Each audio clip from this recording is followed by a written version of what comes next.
성도의 교제와 죄를 용서받는 것과 몸의 부활과 영생을 믿습니다. 아멘. 우리 이 시간에 잠깐 마음을 좀 주님 앞에 준비하는 시간을 좀 가졌으면 좋겠어요. 하나님, 내가 주님 앞에 예배로 나아갑니다.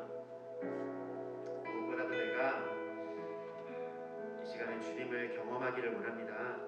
우리 짧게 같이 기도하며 나아가도록 하겠습니다. 하나님을 의지합니다. 하나님만 의뢰합니다. 하나님, 우리의 예배가 예배되기를 원합니다. 하나님, 우리의 분주한 마음을 내려놓고 주님께 깊이 나아가기를 원합니다. 주님 함께하여 주시옵소서. 우리 예배를 받아 주시옵소서. 주님을 찬양합니다. 주님만 찬양합니다. 이 시간 함께 찬양하도록 하겠습니다. 주의 부자로 주의 보좌로 나갈 때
완전하신 사랑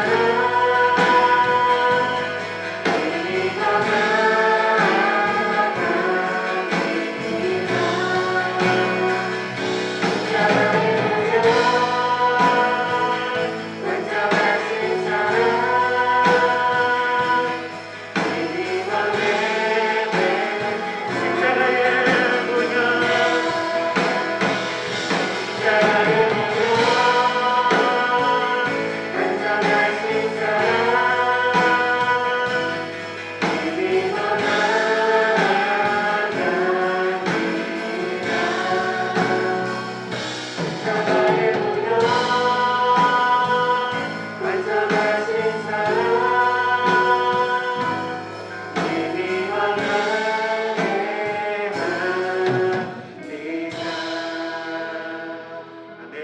주님의 십자가의 보혈로 우리가 주님 앞에 담대히 나감을 얻었습니다. 할렐루야.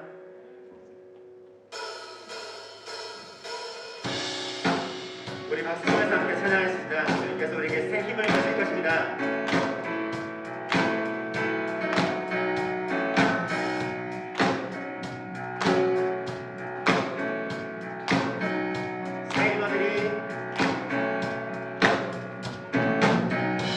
새 힘어들이 주를 바랄 때 주를 바랄 때 우리 주를 바랄 때 새 힘어들이 주를 바랄 때 주를 바랄 때 우리 주를 바랄 때 주님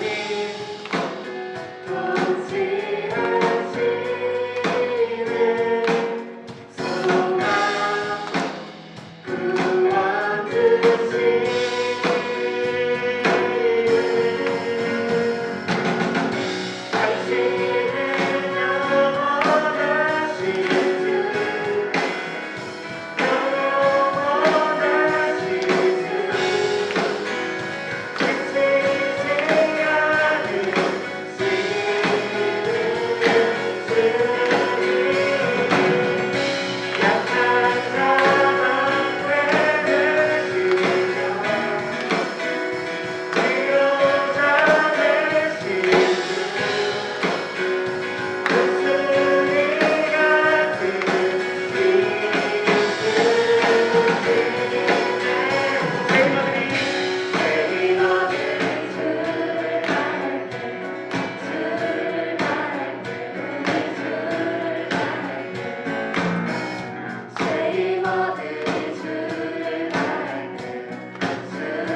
약한 자가 되시며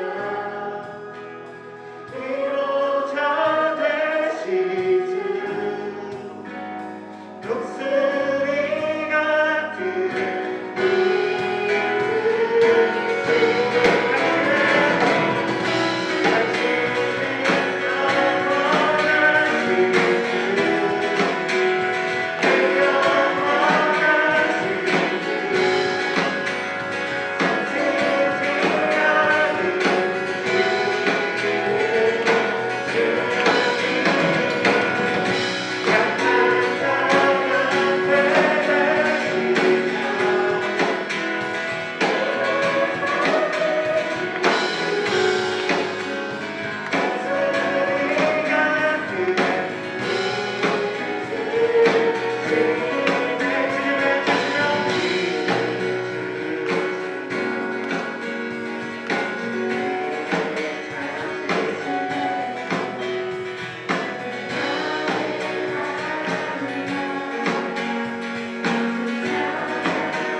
기도함으로 나가겠습니다.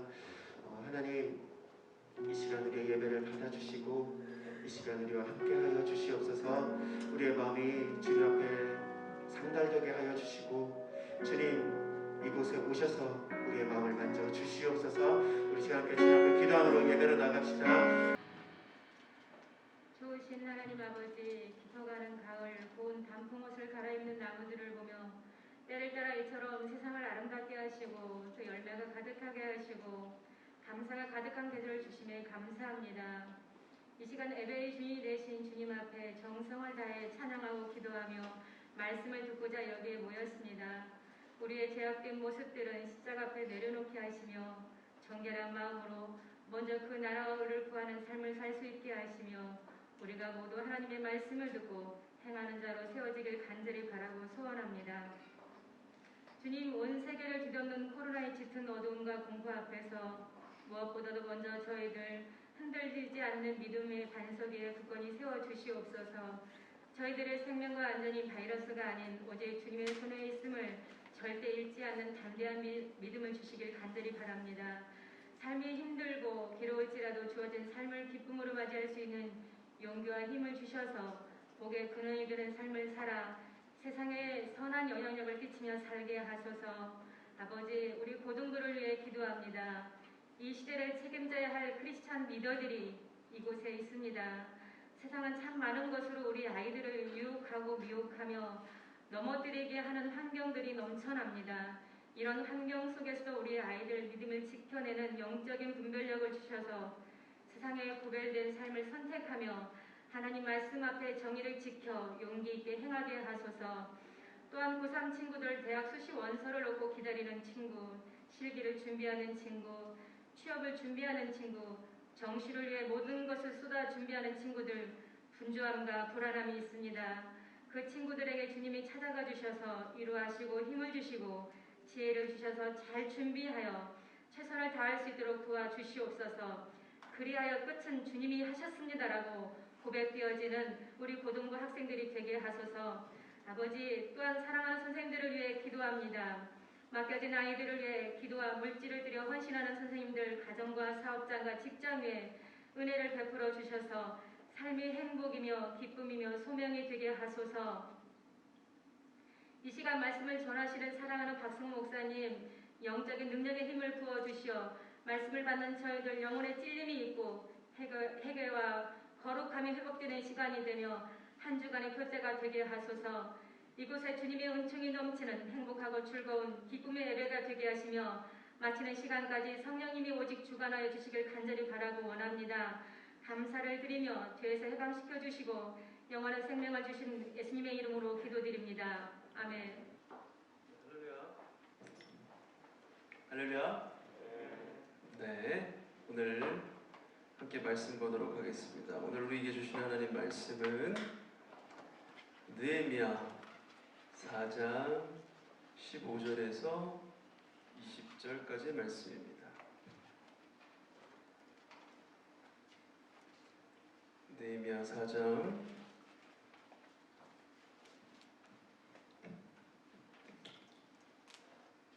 15절에서 20절 말씀.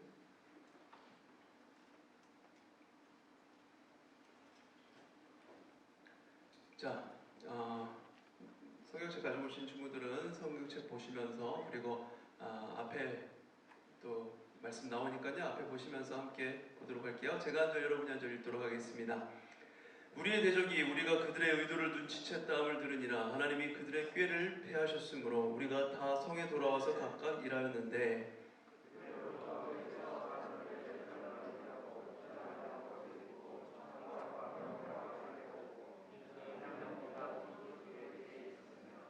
성을 건축하는 자와 짐을 나르는 자는 다 각각 한 손으로 일을 하며 한 손에는 병기를 잡았는데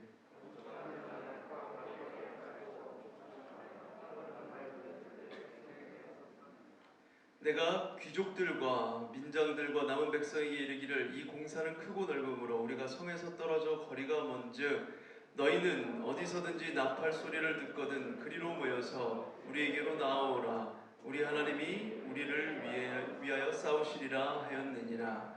아멘. 할렐루야. 여러분, 한 주간 잘 지냈습니까? 네, 늘 그렇듯이 별로 잘 지낸 친구가 없는 것 같은데 여러분들이 오늘 어느 때보다 이렇게 앉을 자리 없이, 앉을 자리 많아 보이지만 지금 다 꽉 찬 거예요. 이거 사회적 거리 두기 하면서 앉은 자리가 아주 꽉 차서 더 이상 앉을 자리가 없을 정도로 이렇게 오신 걸 보니까 여러분들이 한 주간 잘 지냈던 것 같고, 또 이렇게 찬양 수넬이 이제 찬양을 조금씩 이제 같이 지환쌤이랑 같이 부르게 되고 또 악기도 다루고 하게 되다 보니까 여러분들도 이렇게 신나서 더 이렇게 예배를 사모하는 마음으로 오게 되는 것 같다라는 생각이 듭니다. 맞습니까? 네, 그러리라 생각을 하고, 자, 우리가 지난주에 말씀을 이제 잠깐 생각을 해보면 이제 느헤미야 말씀인데 느헤미야가 어떤 사람이었는가? 처음부터 이렇게 다시 한번 이렇게 조금씩 설명을 해드릴게요. 다니엘이 여러분만한 나이 때 16, 17살 만으로 16, 17살 정도 되니까 여러분만한 나이 때 청소년기 때 바벨론에 포로로 잡혀갑니다. 포로로 잡혀가서 거기서 포로 생활을 하죠. 유다 백성들이 그 당시에 바벨론에서 70년간 포로 생활을 했어요. 70년, 무려 70년 동안 나라 잃은 백성으로 울분을 가지고 70년간 포로 생활을 했습니다. 그리고 포로 생활이 하나님의 은혜 가운데 또 거대 제국 바벨론, 무너질 것 같지 않았던 바벨론을 무너뜨린 페르시아 제국이 나타나서 이제 고레스 왕이 바벨론을 물리치고 이제 장악을 하죠. 그러고 나서 페르시아 왕이 고레스가 유다 백성들, 이스라엘 백성들을 자기네 땅으로 돌아가도 좋다 이렇게 칙령을 내렸어요. 그래서 이제 1차로 총독 스룹바벨을 세워서 예루살렘 땅으로 돌아가게 되었고, 그리고 두 번째로 에스라에 의해서 돌아가게 됩니다. 그리고 3차 포로 귀환을 이끌었던 게 바로 느헤미야예요. 마지막까지 남아 있으면서 왜 나 홀로 남겨졌을까 힘겨워했는데 하나님이 이때를 위함이라 이러면서 느헤미야를 사용하셔서 이제 그 유다 땅으로 남은 백성들을 데리고 와서 유다 백성들에게 가장 중요한 예루살렘 성전과 성벽을 쌓는 그 일을 이 느헤미야를 통해서 진행해 가는 거예요. 52일 만에 이제 완성이 되게 되는데 그 과정을 우리가 오늘 4장만 읽었는데 4장, 5장, 6절 통틀어서 어떤 일이 있었는지를 한번 보는 겁니다. 자, 이 예루살렘 성의 재건을 이끌었던 지도자 느헤미야는 예루살렘 성 주위를 이렇게 둘러본 후에 이제 포로 생활에서 귀환을 했어요. 돌아와가지고 예루살렘 성 주변을 한번 이렇게 쓱 둘러봤습니다. 그러고 나서 유다 사람들과 제사장들 그리고 귀족들 그리고 방백들에게 이렇게 말을 합니다. 우리 한 장 넘겨주실까요? 2장 17절에 뭐라고 얘기하냐면 후에 그들에게 이르기를 우리가 당한 곤경은 너희도 보고 있는 바라. 예루살렘이 황폐하고 성문이 불탔으니 자 예루살렘 성을 건축하여 다시 수치를 당하지 말자 하고 이렇게 나와 있는데, 느헤미야는 이 유다 민족 이스라엘 백성들이 처한 현실을 곤경이라는 단어로 표현을 하면서 이야기합니다. 이 곤경이라는 말의 히브리어 단어는 라라는 건데 이게 뭐냐면 재앙을 의미하는 거예요. 재앙. 유다 백성들의 현실이 재앙과 같다. 이 약속의 땅을 뒤덮은 하나님의 심판이고 재앙이었으며 지금 눈으로 보기에도 비참한 그 자체였다. 아무것도 남지 않은 하나님을 예배하는 성전이 불타있고 그곳에서 성전을 재건하려고 했으나 잘 되지 않고 그렇게 세월이 흘렀던 그 시간들, 이 시간들을 봤을 때 영적으로나 육적으로나 눈에 보이는 상황이나 모든 것들이 재앙과 같은 상황이다. 지금 느헤미야가 그 유다 민족들 그 리더들을 모아놓고서 하는 이야기가 바로 이거였습니다. 70년이 넘는 기나긴 세월 이국 땅에서 포로 생을 하다가 고국으로 돌아온 사람들은 자신들의 두 눈으로 죄악으로 빚어진 그 재앙과 같은 현실, 풀 한 폭이 날 것 같지 않은 정말 암담한 현실을 이렇게 눈으로 보게 되었습니다. 눈으로 목도해야 했어요. 느헤미야는 이 민족의 현실을 또한 수치라는 단어로 표현을 하고 있어요. 히브리어로 이 수치라는 단어가 헤르파인데 에스겔 21장에서는 이 같은 단어가 뭐라고 나와 있냐면 능욕이라는 단어로 번역이 되어 있습니다. 이 표현 속에는 이 하나님의 택하신 백성이었던 이스라엘 민족의 영광이 산산이 부서지고 다윗의 영광, 솔로몬의 영광, 최강대국을 이루었던 이 유다 백성들, 이스라엘 백성들의 영광이 무너지고 산산이 부서지고 사라졌다는 것에 대한 한탄스러운 아주 울분을 토해내는 그 심정이 이 말 속에 담겨 있는 것이죠. 그래서 예루살렘 성을 건축하여 다시 수치를 당하지 말자는 느헤미야의 말에는 하나님께서 택하신 백성 이 이스라엘 민족에게 주셨던 그 영광스러운 약속과 은총을 다시는 저버리지 말자, 우리가 죄악 가운데 나아가지 말자, 이런 강한 의지가 담겨 있습니다. 그렇게 예루살렘의 그 성의 재건은 단순히 우리가 왜 남의 나라 땅 성 그것도 옛날에 있었던 성 재건하는 일을 이렇게 몇 주에 걸쳐서 보는가? 이 성전 재건, 성 재건하는 게, 성벽 재건하는 게 단순히 어떤 건축물을 다시 세우는 것, 어떤 문화재의 성공적인 복원 이야기가 아니라 이스라엘 민족이 겪었던 이 아픔을 씻어내고 하나님 백성으로서의 자부심과 정체성을 다시금 세워가는, 다시금 새롭게 되는 그런 이야기가 바로 이 느헤미야의 말씀이기 때문에 지금 우리 상황에 너무나도 이렇게 꼭 맞는 말씀이에요. 그래서 보고 있는 겁니다. 자, 오늘 본문 바로 앞인 느헤미야 3장 내용을 보면 느헤미야와 유다 백성들은 예루살렘 성 그 재건의 과업을 아주 훌륭하게 착착착 진행하는 모습이 나옵니다. 그러니 이렇게 성을 재건하는 것이 이렇게 좀 순조롭게 아주 이렇게 새롭게 이렇게 잘 이루어질 것이라고 모두가 그렇게 생각을 했어요. 그런데 4장에 이르러서 우리가 읽었던 이 4장에 이르러서 그 과정이 그리 순탄치만은 않았다는 것을 말씀을 통해 보여주고 있습니다. 4장 1절부터 이렇게 쭉 읽어보시면 3장에서는 전략적이고 치밀한 리더십과 더불어서 백성들이 긴밀히 협력하여서 조직력을 가지고 그리고 맡겨진 임무를 그 책임을 다해서 수행해내는 그들의 헌신과 수고가 함께 어우러져서 예루살렘 성 재건의 밑바탕이 되었음을 이렇게 보여주었는데, 근데 4장에 오니까 그 유다 백성들이 이제 합심하여서 무언가를 하려고 할 때 그들의 대적들, 그들을 방해하는 대적들의 이 방해 공작 또한 매우 치밀하고 전략적인 것을 볼 수가 있습니다. 우리 한 장 넘겨주실까요? 1절에 4장 1절에 이렇게 나와 있어요. 산발랏이 우리가 성을 건축한다음을 듣고 크게 분노하여 유다 사람들을 비웃으며 라고 나옵니다. 이 산발랏이라는 사람이 분노하고 비웃고 있어요. 분노의 이유와 그 양상에는 여러 가지가 있을 수 있지만 여기 4장에서 보는 이 산발랏이라는 사람의 경우에는 유다 사람들이 하는 일에 대해서 명백히 거절하면서 그거를 왜 하는가 이거에 대해서 분노를 표하고 있는 것을 볼 수 있습니다. 산발랏이 누구냐면 호론 사람이었는데 사마리아인으로 알려져 있어요. 사마리아인이에요, 이 산발랏은. 근데 페르시아의 지배하에 사마리아를 통치하던 권력의 실세였습니다. 그는 자신의 그 주변 사람들을 통해서 이스라엘의 몇몇 지도자들과 친인척 관계를 맺습니다. 원래 힘이 약한 사람들이 힘을 키우기 위해서는 자신들의 딸들을 왕에게 시집 보내거나 자신들의 이제 아들을 이렇게 서로 이렇게 정략 결혼을 맺거나 이렇게 보내서 친인척 관계를 맺음으로 세력을 키워가잖아요. 산발랏이 그런 사람이었어요. 그래서 유대 사회에서도 막강한 영향력을 끼치고 있는 정치적인 어떤 실세였습니다. 산발랏은 처음부터 예루살렘 성의 재건을 자신의 정치적 입지와 이익에는 전혀 도움이 되지 않는다고 생각했어요. 자신이 지금 이렇게 잘 나가고 있는데 그들이 성을 지어봤자 자기에게 도움이 될 게 없다고 생각했어요. 그렇게 판단을 해서 느헤미야와 이스라엘 백성들의 동태를 아주 주의 깊게 저들이 뭘 하고 있는지 눈을 부릅뜨고 살펴보고 있는 것입니다. 산발랏은 예루살렘 성을 건축한다는 이야기를 듣고 분노를 해요. 반대 의사를 노골적으로 드러낸 것이죠. 그리고 또한 비웃습니다. 유다 사람들을 조롱해. 산발랏의 조롱은 그의 말에 잘 나타나 있습니다. 우리 한 장 넘겨주실까요?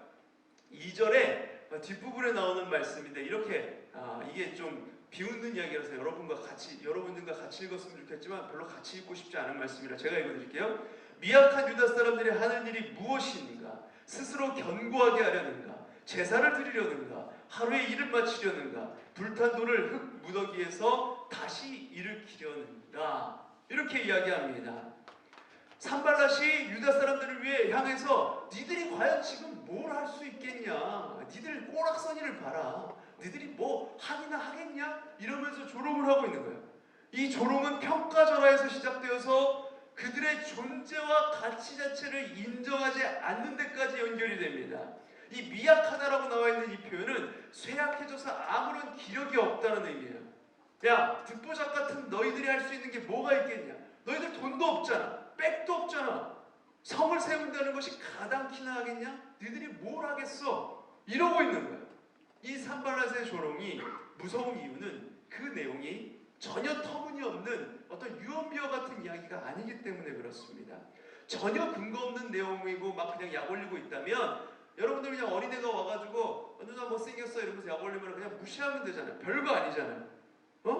그게 뭐 무슨 나랑 상관없는 이야기인데 뭐 개풀 뜯어먹는 소리야 이러면서 쫄리냐 이러면서 그냥 코웃음 치면서 넘기면 되는 내용이에요. 근데 이게 산발랏이 얘기하는 게 크리티컬이었어요. 완전 팩트니까 문제인 거예요. 산발랏이 조롱한 내용은 느헤미야를 비롯한 이스라엘 그 백성들이 자신들의 눈으로 목도하고 있는 그들의 현실이었어요. 팩폭당하고 있는 겁니다. 팩트폭력 당하고 있는 거예요. 뿐만 아니라 산발랏은 유다 사람들이 하려고 하는 일의 의미를 정확하게 간파하고 있었고 이 부분을 조롱거리로 만들어서 그들이 하는 일이 아무런 가치가 없는 것처럼 여겨지도록 그렇게 비웃으면서 조롱하며 이야기를 하고 있는 것입니다. 산발랏의 회방은 여기서 그치지 않았어요. 그는 주변 세력을 규합합니다. 그래서 이번에는 무력 행사를 하겠다면서 협박을 하고 있어요. 우리 7절 8절 말씀을 한번 볼까요? 한 장 넘겨주시고요. 네, 한번 같이 읽어볼게요. 시작.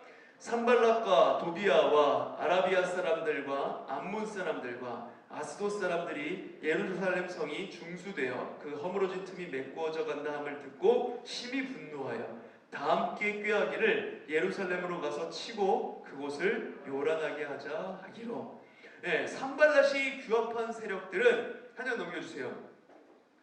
이렇게 지도상에 보면 잘 보이는지 모르겠는데 이스라엘 남쪽의 아라비아 사람들, 여기에 네개 부족 속이라고 나와 있는 사람들이 아라비아 사람들인데 이 아라비아 사람들, 그리고 동쪽에 있는 암몬 사람들, 그리고 서쪽에 있는 아스돗 사람들, 이 사람들, 그러니까 이스라엘을 둘러싸고 있는 주변 민족들을 다 규합하고 있는 거예요. 다 불러 모으는 게 산발랏이 지금 하고 있는 겁니다. 그래서 북쪽에 세력을 두고 있었던 이 산발랏을 비롯하여 이들은 그 누구도 예루살렘의 회복을 원하지 않았습니다. 왜 그랬을까요? 우리나라랑 비슷하잖아요. 우리나라를 생각하면 딱 이해가 될 거예요. 우리나라가 북한과 통일되는 것, 다시 회복되어서 나라가 부강해지는 것 원하는 나라가 있을 것 같아요, 여러분. 중국, 일본, 미국, 러시아 주변뿐만 아니라 세계 열강들이 우리가 통일되는 걸 원하지 않습니다. 누구도 원하지 않아요. 왜냐하면 이들이 우리나라가 이제 통일되어서 강해지면 일본은 1차적으로 가장 위협이 될 것이고 중국에게도 위협이 될 것이고 점점 부강해지는 게 그들 보기에는 원치 않는 일인 거예요. 그래서 남북 정상회담을 하려고 해도 미국, 중국 등의 눈치를 보면서 강대국들의 동의가 있어야 할 수 있는 그런 현실입니다. 지금 우리나라가 처해 있는 게 그렇죠. 이스라엘도 마찬가지였던 거예요. 주변 민족들이 이들이 강해지는 것을 원치 않았습니다.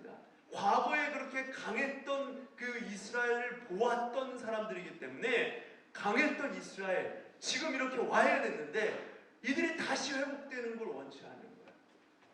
왜냐하면 이들이 우리에게 고개를 숙이는 나라니까. 우리가 훨씬 더 강해져서 이들을 제압할 수 있으니까. 그러니까 원치 않는 겁니다. 그래서 산발랏은 유다 사람들을 와해시키기 위해서 그들을 향해 분노를 표출하여 비웃었으며 공포감을 조성했어요. 사면초가의 상황입니다. 유다 사람들을 치겠다라고 협박을 해요. 유다 사람들에게 큰 공포로 다가왔을 것입니다. 이러한 고도의 그런 심리적인 전략이 깔린 이 압박은 그렇지 않아도 연약한 유다 사람들을 깊은 절망과 좌절로 몰아넣었을 거예요.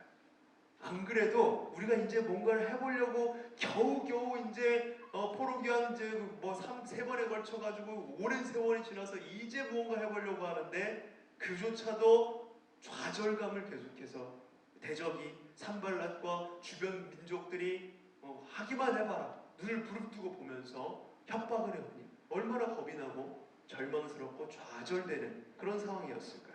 그래서 4장 10절 11절에 보면 대적들의 조롱은 더욱 커져갑니다. 아픈 상처에 소금을 짓이기는 것 같은 그런 대적들의 조롱, 언제 들이닥칠지 모르는 사륙의 공포 속에 유다 사람들은 그대로 무너질 수 있는 그런 상황이었습니다. 우리가 뭘 할 수 있겠어? 그들의 말이 맞지. 이러면서 그대로 주저앉을 수 있는 상황이었어요. 고등부 친구 여러분, 과거 2500년 전에 유다 사람들을 위협했던 대적들의 공격은 오늘 하나님의 백성으로 사는 우리에게도 동일하게 다가올 수 있는 현실입니다. 우리의 대적은 눈에 보이는 세력일 수도 있고 눈에 보이지 않는 세력일 수도 있습니다. 눈에 보이든 보이지 않든 대적들은 우리가 하나님의 백성으로 사는 것 그 자체를 싫어하고 혐오하고 조롱해요. 뭐하러 니들 그러고 있냐? 이 시간에 한자라도 공부 더 하지. 이렇게 이야기를 하는 친구들, 그리고 교회 다니지 않는 부모님들, 그리고 여러 사람들이 있을 수 있어요. 코로나 상황에 뭐하러 모여가지고 감염 전파하고 있냐? 교회가 숙주 역할하고 있는 거 아니냐? 이렇게 사람들이 교인들을 조롱하고 비웃고 있죠. 이 땅에 의미를 두고 사는 사람들은 보이지 않는 하나님 나라의 의미를 두고 사는 우리가 어리석게 보입니다. 비웃어요. 좀 보이지 말라면 보이지 말지. 왜 이렇게 보이려고 그래? 니들 때문에 바이러스가 그치질 않고 있어. 우리의 존재가 조롱당하고 거절당하고 그 비난과 조롱이 때로는 굉장히 큰 압박감으로 다가오기도 하고 죽음에 대한 공포처럼 사방에서 엄습해올 때도 있습니다. 이럴 때 성경은 우리가 우리 스스로를 지킬 수 있는 가장 강력한 무기가 무엇인지를 가르쳐주고 있습니다. 우리 고개 드시고 어깨 꼿꼿이 펴시고 한 장 넘겨주시고 20절 말씀 다 같이 한 목소리를 크게 한번 읽어볼게요. 시작! 너희는 어디서든지 나팔 소리를 듣거든 그리로 모여서 우리에게로 나아오라. 우리 하나님이 우리를 위하여 싸우시리라 하였느니라. 아멘. 어떻게 하신다고요? 우리 하나님이 우리를 위하여 싸우시리라. 아멘입니까? 느헤미야가 보여준 용기의 원천은 우리를 위하여 싸우시는 하나님에 대한 신뢰였습니다. 자기가 어떤 재력이 있고 어떤 능력이 있고 실력이 있어서가 아니었어요. 오로지 우리를 위하여 싸우시는 하나님에 대한 신뢰가 바탕이 되는 용기였습니다. 느헤미야의 기도는 하나님에 대한 깊은 신뢰에서부터 비롯되었던 거예요. 지난주에 보았던 그 느헤미야의 기도가 비록 죄악의 결과로 예루살렘 성은 폐허가 되었고 우상숭배의 결과로 완전히 쑥대밭이 되었지만 그에 못지않게 그의 백성들 또한 영적으로 정신적으로 완전히 무너져 있었지만 느헤미야는 예루살렘 재건을 시작하신 분이 하나님이시라는 사실, 그리고 그 일을 끝까지 이루어 가실 분도 여호와 하나님이시라는 그 사실을 믿어 의심치 않았습니다. 그 하나님을 신뢰했기에 느헤미야는 재앙으로 뒤덮인 그 비참한 현실 속에서도 새로운 이스라엘을 다시 세워갈 수 있었던 것입니다.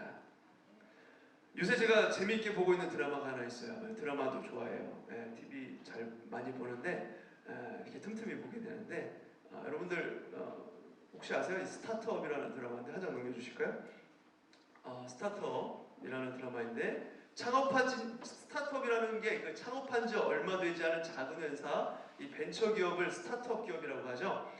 대학을 갓 졸업한 20대 청년들이 여러 사정에 의해서 작은 회사를 창업해서 수많은 난관을 거치면서 헤쳐가면서 성장해가는 이야기인데 이게 재미도 있지만 참 배울 게 많은 드라마예요.